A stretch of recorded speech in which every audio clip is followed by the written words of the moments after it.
안녕하세요. 지금 제가 인생의 중대한 결정을 내렸습니다. 저는 제 결정에 후회가 없는데 주변에서 왈가왈부 말이 많네요. 친구라고 생각했던 사람들까지 너무한다 하니 이해관계 없는 분들의 의견을 듣고 싶어 글을 씁니다. 일단 저는 불임입니다. 20대 때 나팔관이 막혀서 자연임신은 힘들겠다고 얘기를 들었습니다. 그리고 저는 확률적으로는 희박하다지만 유전되는 질병을 갖고 있고 저 자신도 몸이 너무 약하고 엄마 역시 저를 낳다가 돌아가셨기에 불임한 게 다행이라고 생각하고 살았습니다. 파혼하겠지만 편의상 남자친구라고 쓰겠습니다. 남자친구와의 첫 만남에서 저의 상태에 대해 알렸습니다. 아직 사귀지도 않는 사이에서 그런 얘기를 왜 하냐고 묻는 그 사람에게 나중에 마음이 깊어졌을 때 배신감 느끼지 않기를 원해서 그렇다고 했고, 그 부분에 대해 혹시라도 결혼을 생각하게 됐을 때 감당하고 가야 할 거라고 경고하기도 했습니다. 만나다 보니 마음도 깊어지고 해서 결혼 생각하면서 남자친구와 당연하게 입양을 알아봤습니다. 남친은 부모님께 잘 말씀을 드렸고 자신이 차남이기 때문에 이해해 주신다고 했습니다. 나중에 따로 인사를 드렸을 때도 반갑게 맞아주셨고 상견례까지 자연스럽게 진행이 됐습니다. 저희 아버지는 죄송스러워 하셨지만 그럴 필요 없다고 했습니다. 내가 죄를 지은 것도 아니고 내 목숨을 걸고 아이 낳고 싶지도 않고 나와 같은 고통을 겪게 하고 싶지도 않고 오히려 불임인 게 다행인 거니 그런 마음을 갖지 마셔라 했습니다. 올 가을로 날을 잡아두고 주말에 남친 외할머니 댁에 인사를 다녀왔습니다. 다 같이 둘러앉은 자리에서 제게 입을 모아 하는 말씀이 애도 못 낳는 너를 받아들여준 너의 시어머니는 보살이다. 그러니 납작 엎드려서 감사하는 마음으로 모셔라. 세상에 이런 불효가 없다. 너는 결혼을 하면 안 되는 사람이지만 땡땡이 너 아니면 안 된다고 하니 허락한 거지. 대를 끊어놓는 게 얼마나 큰 죄인 줄 아느냐. 그러니 항상 죄송하다는 마음으로 살아라. 전생에 죄가 많아 벌 받은 건데 우리까지 벌을 받는다. 입양은 안 된다. 없는 건 어쩔 수 없지만 누구 씨인지도 모르는 애를 키울 수는 없다. 남친 자리 비운 사이에 웃으시면서 제게 했던 말들입니다. 시어머니도 같이 웃으면서 농담인 양 얘기하셨습니다. 저는 죄를 지은 것도 아니고 죄를 짓기 위해 결혼하려는 것도 아니에요. 저는 내 몸 상태에 대해 조금도 죄송하지 않아요. 왜 죄송하게 생각해야 하는지도 모르겠고요. 저는 선택권을 줬고 그 선택에 관한 책임을 지겠다고 하는 사람과 결혼을 하려 했을 뿐 그 때문에 여기 앉아서 이런 얘기를 들을 이유가 없네요 하고 일어났습니다. 솔직히 뭐라고 말했는진 기억이 안 납니다. 돌아오는 택시에서 2시간 내내 울다가 탈진할 지경이라 결국 기사님 도움을 받아서 병원에 들렀다가 오니 그 사람이 와 있었고 본인들 하신 말은 곱게 포장하시고 제가 한 말은 거칠게 바꿔서 들은 얘기로 잔뜩 화를 내는 그 사람을 보니 할 말이 없더군요. 그런 말씀하실 분들이 아니라고 하는데 제가 더 뭐라고 해야 할까요? 곱게 차려입고 가서 처음 뵙는 분들에 대해 없는 말 지어내는 사람이 되어버렸습니다. 깔끔하게 파혼하자고 했고 성급하게 결론 내리지 말라며 일주일간 진지하게 생각해보고 결정하라고 하던데 뒤집어야 할 게 있는지 모르겠습니다. 친구들 역시 내가 예민했다고 어른들이 충분하실 수 있는 걱정이라네요. 저는 모르겠습니다. 내가 무슨 크나큰 잘못이고 원흉인 것처럼 쳐다보며 웃으면서 하던 저 얘기들이 진정으로 걱정 섞인 말이었는지 그 말들이 아니라도 이미 내가 없는 말 지어냈다고 생각하는 사람에게 실망해서라도 이 결혼 진행하고 싶지 않습니다. 다만 어제 저녁 잔뜩 술에 취해 들어온 아버지를 뵈니 마음이 아픕니다. 아무런 말을 안 하셔도 이미 다 알고 있다는 듯한 눈으로 그냥 제 손을 꼭 잡아주시는 그 모습을 보니 생각이 많아져서 쓰다 보니 저 자신도 무슨 말을 하고 싶었던 건지 모르겠습니다. 출근길에 급하게 쓰다 보니 글이 정리가 되지 않아서 죄송합니다. 후기. 정말이지 2년간 믿어왔고 의지해왔던 관계가 끝나는 건 참 쉽네요. 이것도 결혼을 하지 않았기에 쉬운 편이었다고 생각하니 후련하기도 하고 씁쓸하기도 하네요. 만나는 동안 그 사람에 대해 어느 정도 알고 있었다고 믿었는데 제가 봤던 모습은 거짓투성이었네요. 참담합니다. 이렇게 사람 보는 눈이 없었다는 거에 대해서 주말에 만났습니다. 정리할 건 정리하고 깔끔하게 끝내고 싶었거든요. 난 아쉬울 거 하나도 없는데 계속 저한테 마치 결혼 전 기선제압 하려고 과장한다는 식으로 말하더군요.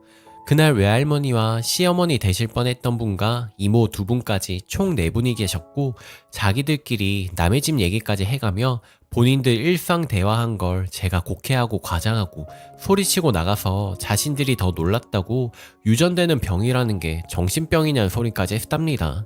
남 얘기 내 얘기 못 알아들을 만큼 바보도 아니고 화일자 그대로 적었을 뿐인데 그때의 말투 억양 분위기 눈빛 그건 그 자리에 있었던 저만 알 수 있고 느낄 수 있던 거겠죠. 다른 사람 얘기였다는데 왜 굳이 나를 훌깃거리면서 요즘 애들 험하게 놀고 다녀서 문제 많다던데 쟤도 혹시 그런 거 아닐까? 라는 말에 깔깔 웃으며 나 아는 사람 동생이 산부인과 의사야 데리고 가면 바로 확인할 수 있어 라고 답하더니 날 쳐다보며 넌 그런 거 아니지 병원같이 갈 수 있지? 라며 자기들끼리 웃고 세상에 어느 누가 친정 근처로 집을 얻냐? 답답하다. 정말 엄마가 없으니 보고 배운 게 없어서 그렇지 라고 답하던 이모들 말에 시어머니 될 뻔한 사람 한다는 말이 아유 네가 그렇다는 게 아니라 당연히 시댁 근처로 얻어야 된다는 걸 몰랐을 수도 있지. 몰랐던 걸 어째 그래도 이제라도 알았으면 됐지 하시고 언니 같은 시어머니가 세상에 어디 있어? 나 같으면 우리 훈인지 윤인지 사람 이름을 말하며 우리 누구가 그런 여자 데리고 왔으면 소금을 갖다 뿌렸을 텐데 라는 말에 시외 할머니가 나한테 손가락질을 하며 너 나중에 네 시어머니한테 좋은 시어머니 보살 시어머니라고 상장이라도 만들어줘야 한다 라면서 자기들끼리 맞아 그래 하면서 손뼉치고 웃던데 그걸 농담하시는구나 하고 웃고 있었어야 정상이라는 건지 이걸 지금 글로 쓰려니 그 상황들이 생각나면서 손이 떨리는데 만난 자리에서 저 얘기들 하는데 자꾸 눈물이 나는데 달래겠다고 끌어안으려는 거 뿌리쳤더니 아니 그럼 쳐 울지를 말던가 하고 소리를 치는데 내가 여기서 이런 얘기를 왜 하고 있나 하고 정신이 번쩍 들었습니다. 이 사람은 내 얘기에 공감하고 이해해줄 사람이 아니구나 싶었고 내가 그 상황을 내 마음대로 판단했다고 생각하는 사람한테 내가 구구절절 얘기해서 뭐하나 싶었고 이모분들 왜 할머니까지 내 상황 내 얘기를 너무 정확히 알고 있어서 처음엔 이 사람이 참 가감없이 얘기를 했구나 했고 그 후엔 근데 아무리 가족이라지만 남의 허물을 저렇게까지 자세히 공유하나 싶었습니다. 저는 형제도 없고 엄마도 안 계셔서 어느 정도까지 서로 얘기를 하고 살아가는지 몰라서 아무튼 시어머니 되실 뻔한 분이 생각이 짧으시구나 싶을 뿐이었는데 그 대화들이 길어지면서 내게 진짜 하고 싶은 말의 요점들이 파악되면서 잠깐 사람이 멍해지더라고요. 지금 이 글을 쓰는 건 이 사람 좀 같이 욕해주세요 라는 마음으로 쓰는 겁니다. 또 지난 글의 댓글에 대해서 변명하고 싶기도 했고요. 불임이란 표현 말고 난임이라고 쓰라시던 분들이 있으시던데 난임은 말 그대로 임신을 시도하지만 어려운 상태를 표현하는 거 아닌가요? 저는 저 자신을 임신하면 안 되는 사람이라고 생각합니다. 선택권이 없는 아이에게 병이 있을지 없을지도 모르는데 확률적으로 몇 프로라는 확신만으로 도박을 하고 싶지도 않았고 그 퍼센트라는 것도 아무리 낮아도 내일이 되면 그냥 100%인 겁니다. 그 원망은 그 고통은 누가 책임을 지나요? 물론 이 모든 걸 고려하고도 노력하시는 분들도 있겠죠. 그분들 존경합니다. 이해도 하고요. 하지만 저는 그러고 싶지 않는 겁니다. 말했듯 저 때문에 엄마가 돌아가셨다는 자책을 평생 하면서 살았습니다. 엄마의 할머니도 엄마를 낳고 1년인가 후에 돌아가셨다고 했습니다. 솔직히 무섭고 지금의 내가 중요하지 아직 세포조차 없는 생명을 위해 용기 내고 목숨 걸고 싶지 않습니다. 그리고 대가 끊어지는 얘기를 많이 하시던데 다들 남의 집안 대를 이어주기 위해 결혼하고 아이를 낳으시나요? 그렇게 치면 정말 대가 끊긴 건 우리 집입니다. 저는 혼자이고 아빠 돌아가시면 생각하고 싶지도 않지만 어쨌든요. 그리고 네, 자격지심 있을 수 있죠. 왜 있으면 안 되나요? 왜 하필 왜 나만 왜 내가라고 원망할 수도 있고 자책할 수도 있고 자격지심 가지면 안 되는 건가요? 그리고 제가 미안해야 하고 고마워해야 한다면 그건 나를 선택해서 아이를 가져보지 못할 배우자에게 들어야 하는 감정이지 그 부모님께 무조건 가져야만 하는 감정은 아니라고 생각합니다. 그래서 그분들께 고개도 못 들고 죄송하다 하는 저희 아빠께 그렇게 말씀을 드린 겁니다. 죄도 아니고 잘못도 아닌데 그러지 마시라고 그리고 설령 무조건 그런 마음이 들어야만 하는 거라고 해도 그에 대한 표현이 납작 엎드리라니 그리고 몇 번이고 만나 뵙던 자리에서 충분히 저를 이해하고 좋아해 주신다는 느낌을 받았었기에 저도 감사한 마음 충분하게 전했다고 생각을 했고 앞으로 더 잘해드려야지 하고 생각했던 건데 저로서는 이제 와서 왜라는 생각밖에 들지 않는 것도 사실입니다. 주말에 그 사람과 어찌됐든 날은 깔끔하게 끝냈고 어제 예식장을 포함한 각종 예약 상황을 취소하면서 알게 된 것들에 대해 지금 이 글을 읽고 있을 그 사람에게 말하고 싶기도 하고요. 오빠, 나한테 후회할 짓 하지 말라고 했지?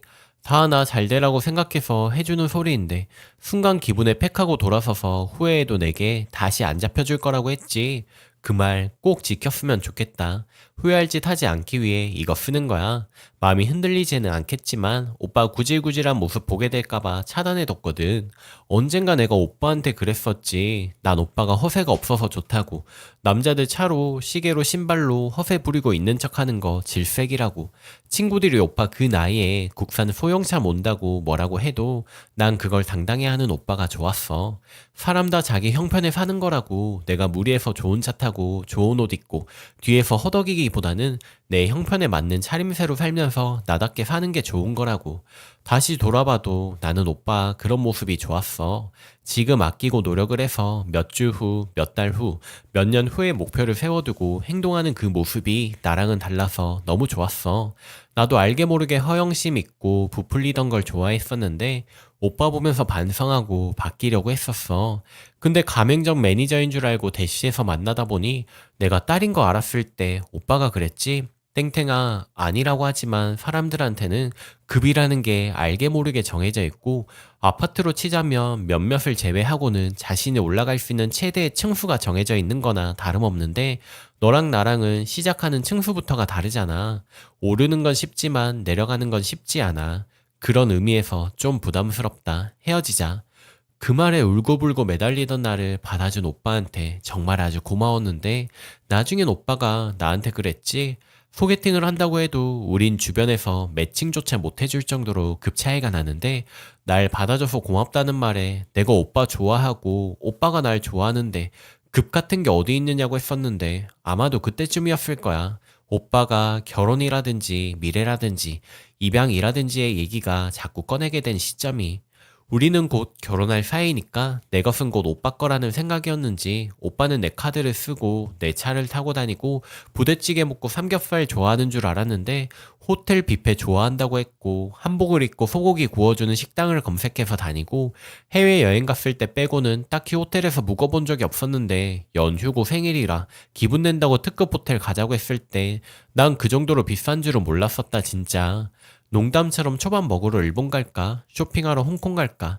신혼여행을 프라이빗하게 즐기다 오자면서 무슨 연예인들 신혼여행지만 검색하고 있고 생일 선물 겸해서 브라이트닝가 무슨 시계 상표 얘기하면서 700, 800만 원짜리 있는데 얘기하길래 깜짝 놀랬더니 농담이라면서 친구가 그 시계는 못 사고 그 시계 짝퉁을 하고 다니길래 짝퉁 차고 다닐 바에는 안 차고 다닌다 싶어 농담한 거라고.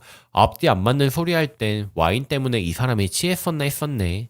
아무튼 오빠네 형이 아들 하나 딸 하나 있고 오빠네 부모님은 내가 그런 거 하나도 흠이 아니라고 오히려 마음 아파하시고 안타까워하셨다는 말 전해 듣고서는 나 그때 너무 감사해서 눈물이 났었는데 그거 아니었다며. 상견례 자리에서 우리 아빠가 너무 꼿꼿해서 꼴 보기 싫어하셨다며. 흠 있는 자식 주면서 좀 굽실거릴 줄 알았는데 돈 좀 있다고 돈 자랑하면서 끼고 살려고 같은 단지 아파트를 얻어준 걸 어이없어 하셨다며. 근데 오빠네 집에선 그 단지 그 평수 아파트 전세라도 얻어주실 수 있었어?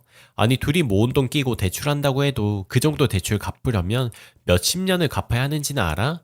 그리고 아빠가 차 한 대 뽑아주실 것처럼 말하길래 기대했더니 고작 국산 중형차라서 실망했다며. 당연히 외제차 생각했었는데 그릇이 작다고 했다면서. 집도 내가 해가고 집안도 내가 채우고 고작 국산 중형이지만 차까지 뽑아가는데 오빠네 집 냉장고 낡은 것까지 내가 신경 써야 했었나? 거실보다 TV가 너무 큰 걸 몰랐었느냐며 감각이 없고 눈치도 없다고 했다며. 우리 아빠가 흠 있는 딸 준다고 미안해서가 아니라 하나밖에 없는 딸 아쉽지 말라고 퍼주시는 거 알면서도 뭐 그리 바라는 게 많았었는지. 내가 오빠더러 결혼하자고 협박을 한 것도 아니고 사정을 한 것도 아닌데 왜 내가 결혼을 못해서 안달난 여자가 되어 있고 오빠는 마지못해서 나랑 결혼해주는 사람이 되어 있었을까?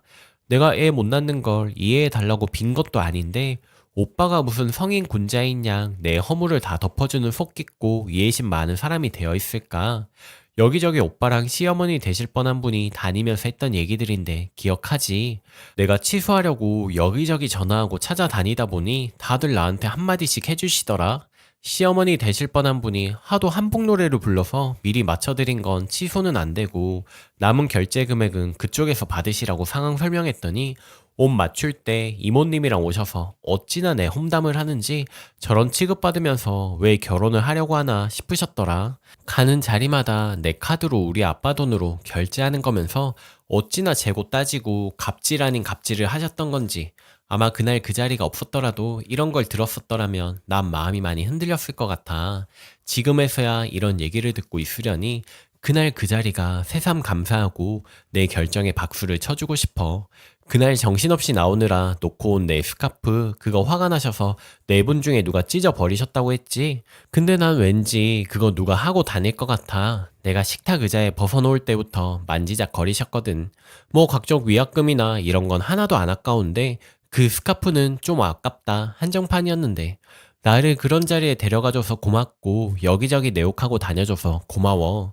오빠를 되게 원망하게 될 줄 알았는데 어제 오늘 생각보다 마음이 안 아프고 눈물도 안 나고 화는 조금 나지만 후련해서 자신도 놀랐어.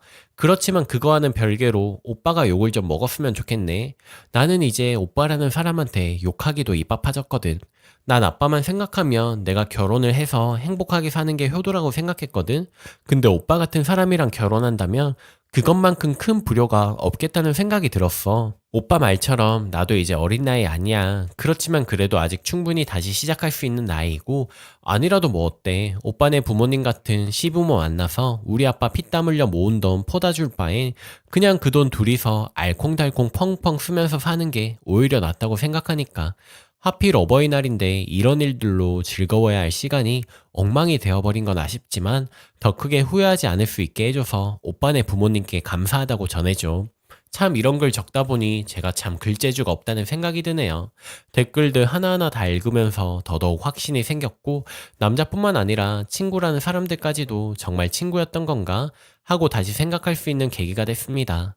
이번을 겪으면서 어이없게도 웃긴 생각이 든 한 가지는 형제 자매가 있으면 저렇게 똘똘 뭉칠 수 있겠다는 생각이 들면서 조금 부러워지기는 했었네요. 아빠랑 너무너무 세상에서 제일 가깝지만 제일 친하다고는 생각 못 했는데 늦었지만 이제부터라도 아빠한테 시시콜콜한 얘기도 많이 하고 저도 남 험담도 같이 하고 싶어졌습니다. 정신이 없어서 몰랐는데 어버이날이었는데 모든 분들 특히 어머니들 목숨 걸고 낳아주셔서 감사하다는 걸 다시 한번 생각하게 되네요. 감사합니다. 댓글. 축하하는 게 맞는 거죠. 그딴 쓰레기란 단어도 아깝네요. 암튼 아빠랑 시시콜콜한 얘기도 하고 그래요. 본인 말대로 하나밖에 없는 딸 다 해주고 싶어하는 아빠잖아요. 진짜 진심으로 사랑하고 위해주는 사람을 만나길 바랍니다. 그 바보는 그 엄마부터 땅을 치고 후회할 테니 내버려 두고요. 아빠랑 꽃길을 가요. 댓글이. 글쓴님 정말 잘 결정하셨습니다. 하늘에 계신 어머니가 도우셨네요. 제가 엄마가 되어보니 보고만 있어도 아깝고 짠한 게 자식인 것 같습니다.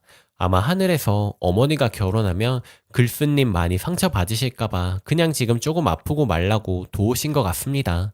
그리고 긴 인생을 살진 않았지만 누구나 부족한 부분은 있습니다. 상대방의 부족한 점을 빌미로 우위에 서려는 사람이 천박하죠. 저도 결혼은 했지만 자식 낳으려고 결혼하는 건 아니지요.